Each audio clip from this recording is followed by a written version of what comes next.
কি অভিভাবক হিসেবে নিজের সন্তানকে অসুস্থ দেখতে চান, হাসপাতালে শুয়ে কাতরাচ্ছে দেখতে চান কি, বা নিজের স্বাস্থ্য পরিবারের স্বাস্থ্য নিয়ে ছেলেখেলা করতে চান? যদি না চান তাহলে মনে হয় একটু সাবধান হওয়ার সময় এসে গেছে। আগরতলা শহরের সো কল্ড একটি বড় রেস্টুরেন্টে কি পাওয়া গেছে দেখবেন। কেন এই কথাটা বলছি?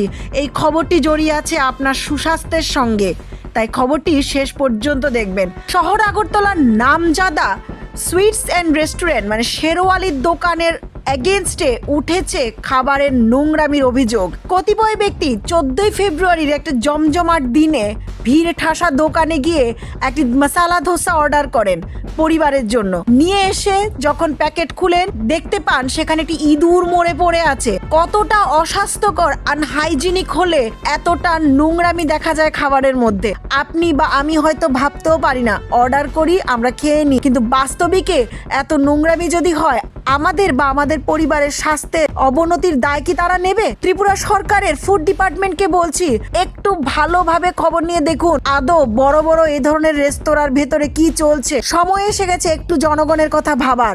যেই ক্রেতা এই অভিযোগ রাষ্ট্রীয় সমাজের কাছে পাঠিয়েছেন তার সমস্ত তথ্য এবং রেকর্ডস আমাদের কাছে আছে, কিন্তু কোনো ইনফরমারের নাম রাষ্ট্রীয় সমাচারে তুলে ধরা হয় না, তাই এক্ষেত্রে তা আমরা তুলে ধরিনি।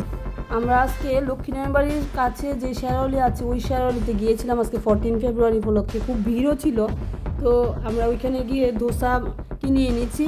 এবার বাড়িতে যখন আমরা এটা সার্ভ করার জন্য প্লেটে নিচ্ছিলাম, এবার দেখা যায় খুলেই দেখি, প্রথমে ভেবেছিলাম মরিচ, ভেবে আমরা ভুল করেছি, ওমা দেখা যায় এটা লেজের মতো, এটা ইঁদুরের বাচ্চা। এবার ভেবে দেখুন আমরা কি খাচ্ছি অজান্তে, আমরা বিশ্বাস করে যাই এইসব খাই, এইভাবে তো আমাদের রোগ ছড়াচ্ছে। জনগণের স্বার্থের কথা ভেবে দৃষ্টি আকর্ষণ করছি ত্রিপুরা সরকারের ফুড ডিপার্টমেন্টকে, অতি সত্বর ইনভেস্টিগেশন করুন কি চলছে এই ধরনের বড় বড় রেস্তোরাঁর ভেতরে।